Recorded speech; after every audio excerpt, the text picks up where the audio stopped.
Hi guys, welcome to Planet Decolonized.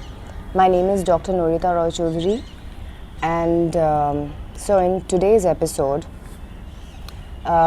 which is titled What Can Cuba Teach the Global South About Hope in Today's Food and Fertilizer Crisis, I will do this video in two parts. So in the first part is more of the problem framing in terms of like what this crisis is about and how the fertilizer crisis should be framed and why. And then part 2, which will be uploaded after this video, is like will cover the alternatives, because I don't want to leave this entire video in a doom and gloom attitude, because that's not what this channel is about. This channel is about the accurate problem framing from the Global South perspective, and then offering possible solutions. We have no singular solutions, but these solutions are also framed from a Global South perspective. So anyway, back to the first part. So the first part is titled, why is the global fertilizer crisis from the Iran-Israel-US war a fossil imperialist problem? So our current food system is petroleum-based, dependent on fossil fuels at every stage, from mechanization to production of agrochemical inputs like fertilizers and pesticides. What's going on today is that US and Israel's imperialist aggression on Iran has disrupted the flow of liquid natural gas, or LNG, and petroleum shipments through the Strait of Hormuz, leading to a shortage of LNG supplies to India and the Global South, putting the livelihoods of small farmers in developing countries at risk. So this comes at a time when the Global South farmers are already facing the disproportionate burden of the climate crisis, causing immense crop failures, damage, and income losses, pointing towards an impending food security crisis. And first, the crisis is that of their livelihoods, of the small farmers, the small peasants. Their livelihoods are threatened, as well as the national food security crisis of the Global South countries are also threatened. So nitrogen fertilizers like urea and ammonia and phosphate fertilizers are under threat due to shortages of natural gas, disruption in trade routes, and rising oil prices. Higher diesel and petroleum prices further aggravate the problem by increasing the costs of irrigation pumps, tractors, and transport of agricultural inputs and agricultural produce. So this is not just an Indian problem alone, but a Global South one.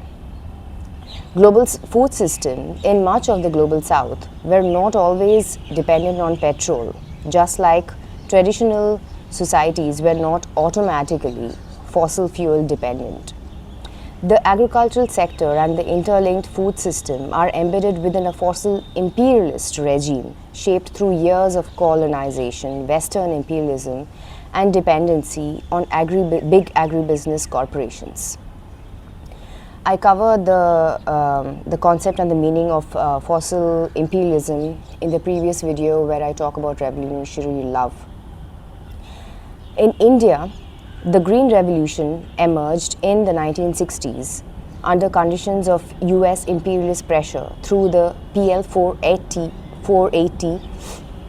food aid program and the Cold War geopolitics, as well as internal pressures from consecutive droughts in 1965 and 1966 that caused famine, pushing the state towards input-intensive agricultural modernization as a way out of Western dependency while attempting to feed a growing population. So the Green Revolution tied agricultural systems in the Global South to an ideology of economic growth that ultimately translated into increased dependence on synthetic fertilizers and pesticides derived from petrochemicals, rather than traditional and self-sustaining practices in order to feed the growing populations.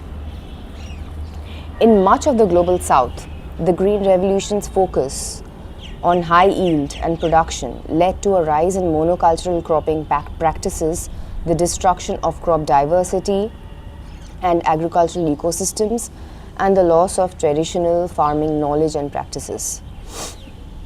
At the same time, excuse me, I have this stupid cold. At the same time, in extremely hierarchical countries like India, no attention was paid to the redistribution of land from land-rich upper caste farmers to landless Dalit and indigenous Adivasi farmers, thereby retaining elite and unequal land ownership structures in India.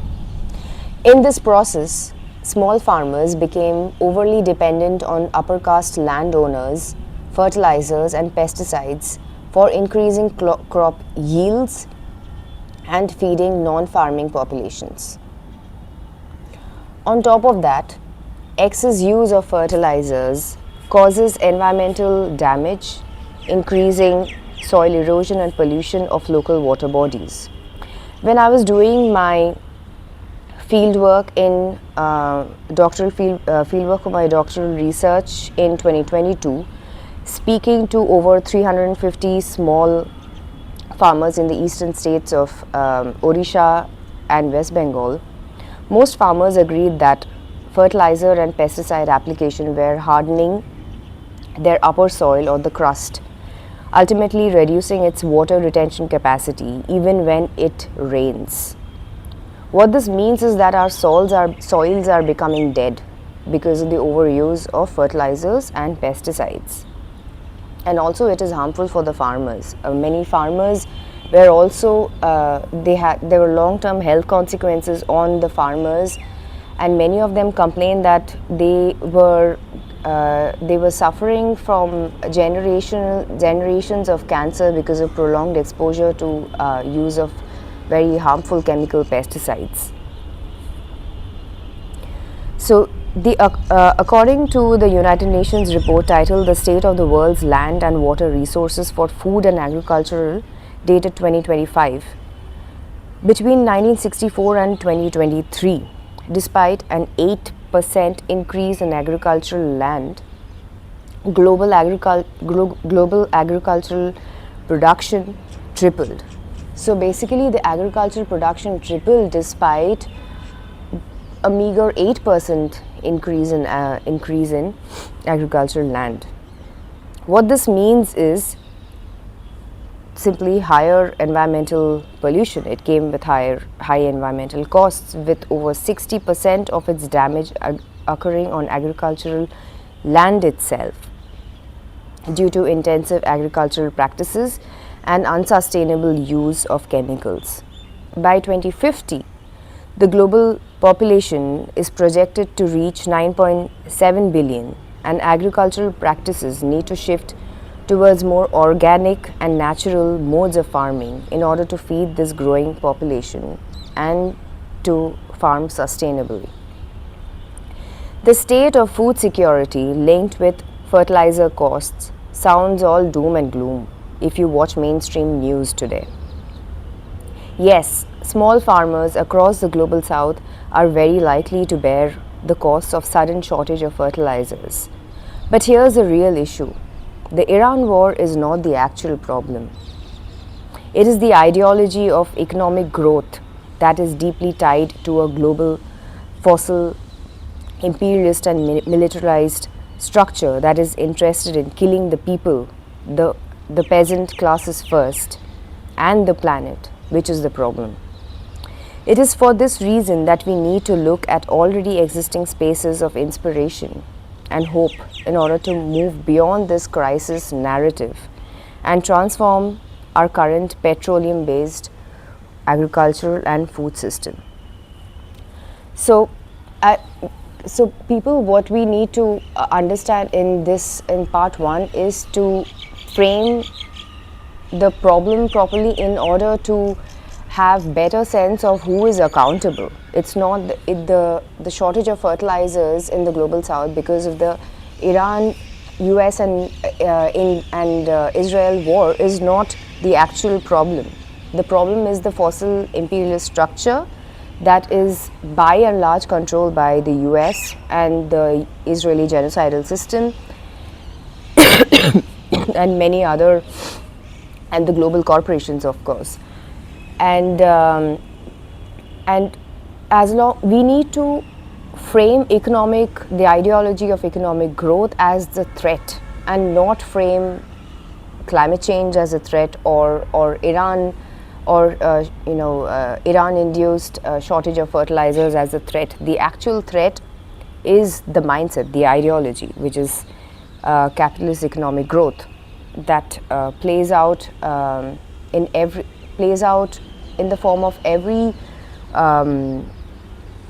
governance responses to tackling these crises, and that will become clear in the next episode.